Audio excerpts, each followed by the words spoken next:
नमस्कार दोस्तों, success study Baloda YouTube channel में आपका स्वागत है।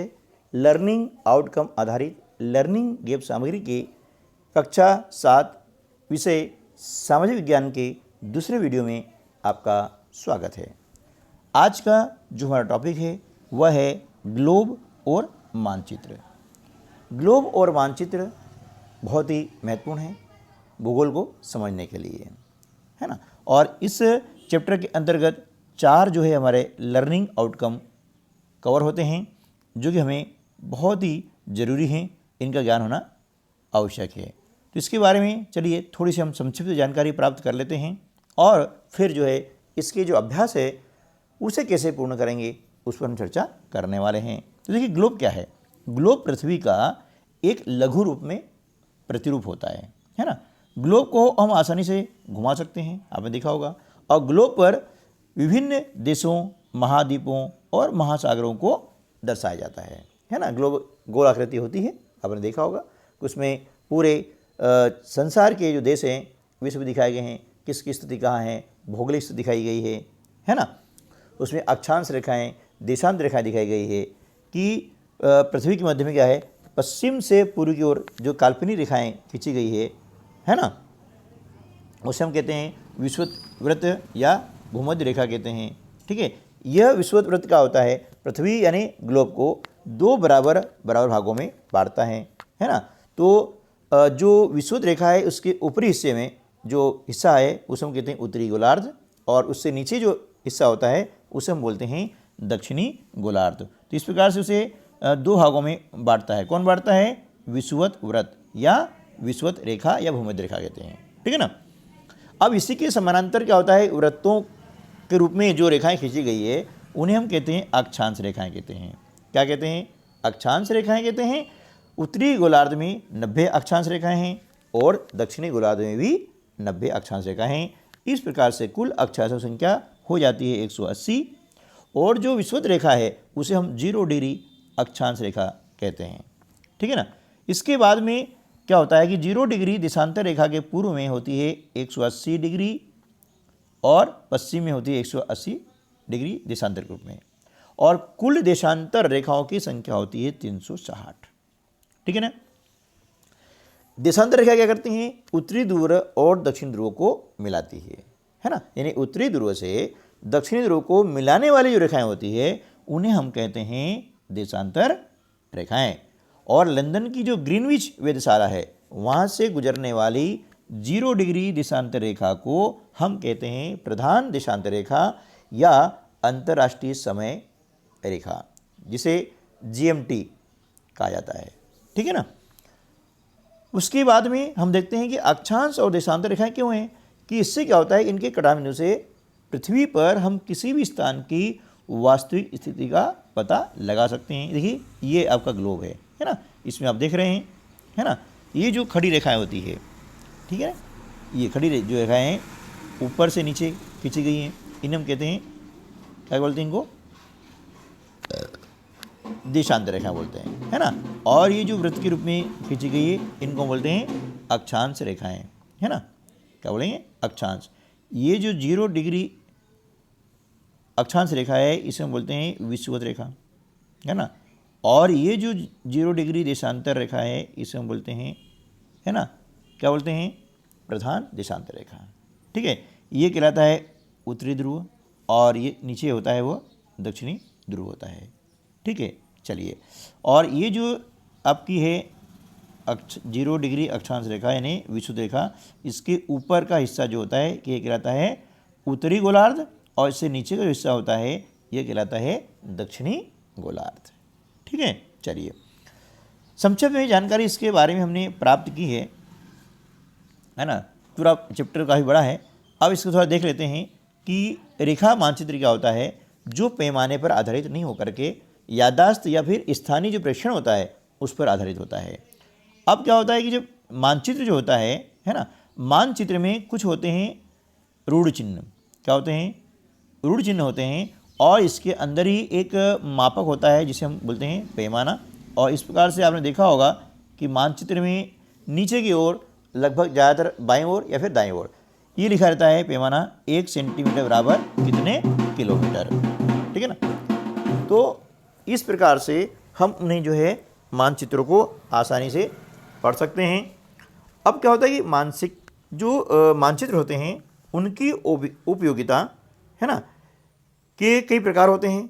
ये भौतिक होते हैं, राजनीतिक रूप से होते हैं, है ना, खनिज पदार्थ के होते हैं, यानी इस प्रकार से अलग अलग चीज़ों के लिए अलग अलग मानचित्र उपलब्ध रहते हैं। ये आपने अपने स्कूल में भी देखे होंगे।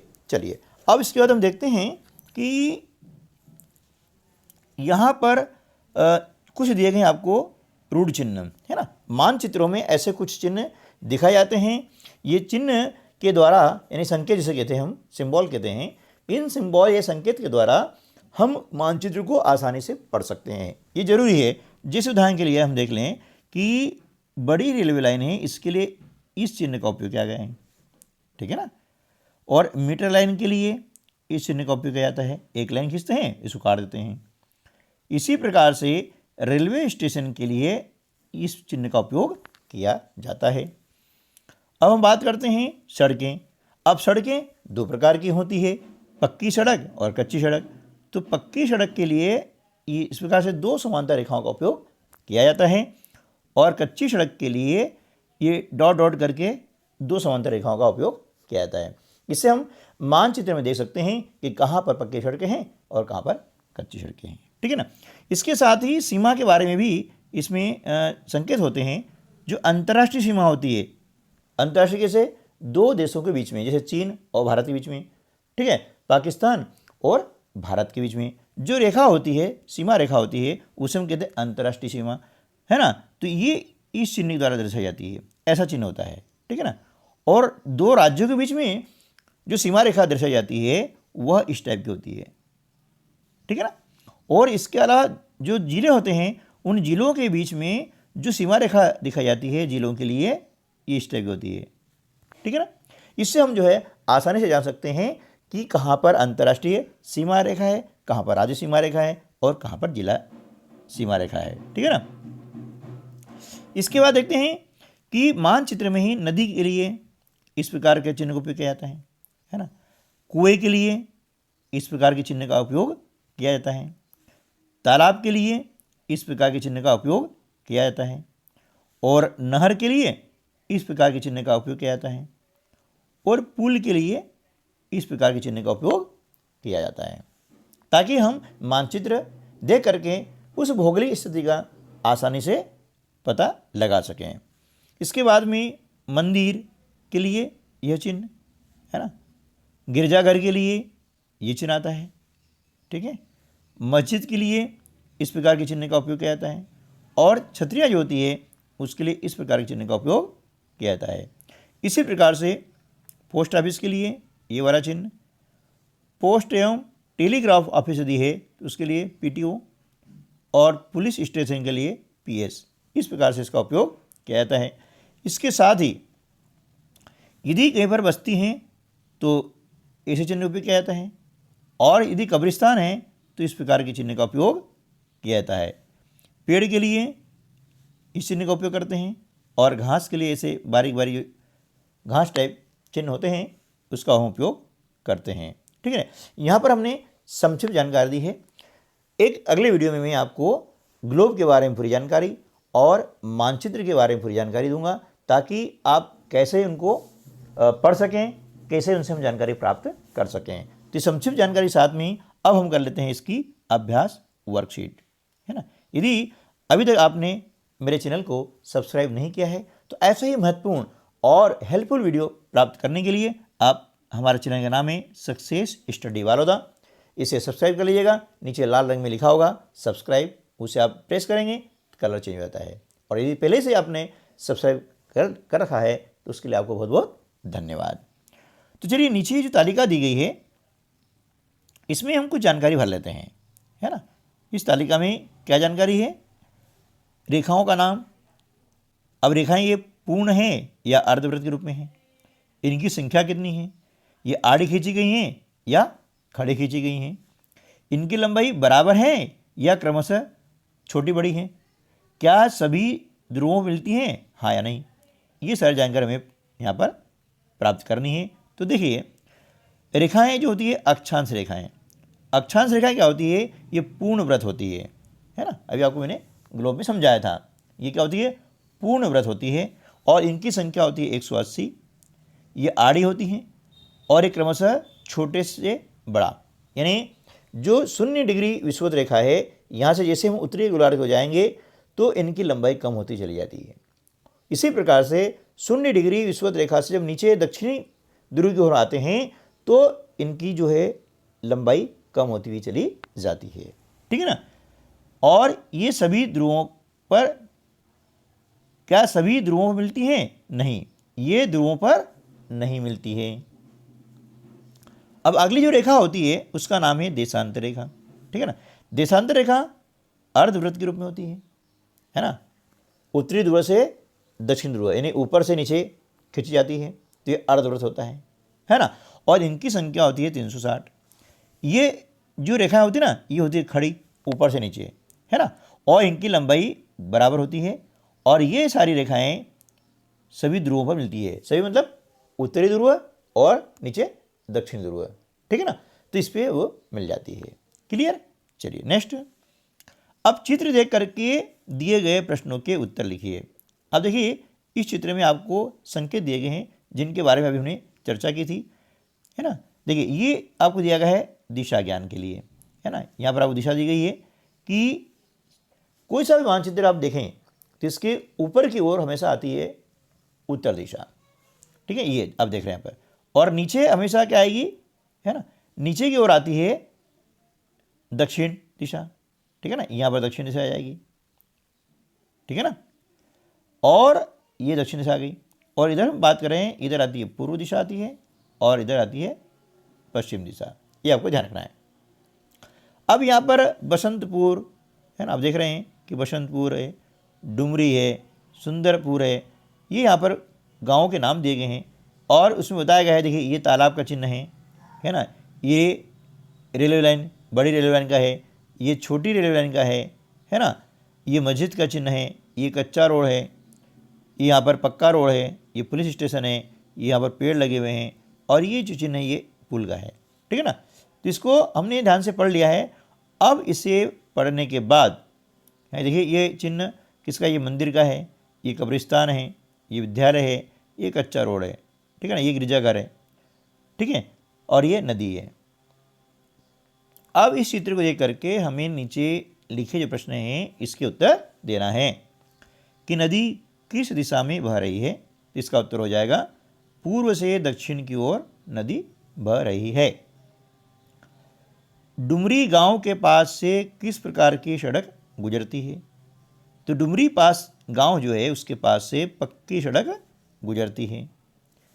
किस प्रकार की रेलवे लाइन के पास सुंदरपुर स्थित है? तो बड़ी रेलवे लाइन के पास में सुंदरपुर स्थित है, ठीक है। अगला है, रेलवे पुल के किस ओर पुलिस स्टेशन स्थित हैं? तो रेलवे पुल के दक्षिण में पुलिस स्टेशन स्थित है, ठीक है। अब इसके बाद में आपको यह दिया गया है कि निम्नलिखित स्थान रेलवे लाइन के किस दिशा में स्थित हैं, ये हमें देखते आना चाहिए। तो यह हमने लिखा हुआ है कि गिरजाघर दक्षिण दिशा में है, पोस्ट ऑफिस दक्षिण में है, मस्जिद उत्तर दिशा में है, विद्यालय दक्षिण में है और नदी दक्षिण पूर्व दिशा में है, ठीक है ना। इसके पश्चात अक्षांश व देशांतर रेखाओं को खींचते हुए ग्लोब का एक आपको मॉडल बनाना है। अब मॉडल कैसे बनाना है इसमें पूरा यहाँ आपको ब्यौरा दिया गया है, इसे पढ़ करके आप मॉडल तैयार कर सकते हैं। इसके बाद है स्व आकलन वर्कशीट। मापक दिशा वरुण चिन्ह के आधार पर अपने ग्राम या शहर का मानचित्र बनाइए, है ना। तो यहाँ पर हमने एक मानचित्र बनाया है। इस मानचित्र को आप भी अपने गांव या शहर के हिसाब से बना सकते हैं कि कहाँ पर रेलवे लाइन है ना, कहाँ पर तालाब है, कहाँ पर पक्की सड़क है ना, और कहाँ पर विद्यालय है, कहाँ पर मंदिर है। इस प्रकार आप उसको बना सकते हैं। अब आगे हम कर लेते हैं प्रश्न कि ग्लोब क्या है। लिखिए, ग्लोब पृथ्वी का एक लघु रूप में प्रतिरूप है। ग्लोब क्या है? पृथ्वी का लघु रूप में प्रतिरूप है। यानी ग्लोब एक पृथ्वी का प्रतिरूप है ना, छोटे रूप में। ग्लोब पर देशों, महाद्वीपों एवं महासागरों को उनके सही स्वरूप में दिखाया जा सकता है। तो ग्लोब को पढ़ना बहुत महत्वपूर्ण है, मानचित्र पढ़ना बहुत महत्वपूर्ण है, इसीलिए लर्निंग गैप सामग्री अंतर्गत इस चैप्टर को रखा गया है। उम्मीद है कि यह वीडियो आपको अच्छा लगा होगा। यदि अच्छा लगा है तो इसके लाइक जरूर कीजिएगा और अपने अन्य दोस्तों को शेयर कीजिएगा ताकि वे भी इस वीडियो का लाभ ले सकें। और अभी तक आपने चैनल को सब्सक्राइब नहीं किया है तो नीचे लाल रंग में सब्सक्राइब लिखा हुआ है, उसे आप टच कर दें, बेल आइकन दबा दें और ऑल पर सेट कर दें। इससे क्या होगा कि जैसे भी वीडियो अपलोड करूंगा तो उसका नोटिफिकेशन सबसे पहले आप तक पहुंचेगा। और सब्सक्राइब करने का, लाइक करने का कोई पैसा नहीं है, यह बिल्कुल निःशुल्क है, इसमें आपको एक पैसा भी खर्च नहीं करना है। तो मिलते हैं अगले वीडियो में, तब तक के लिए नमस्कार, जय हिंद।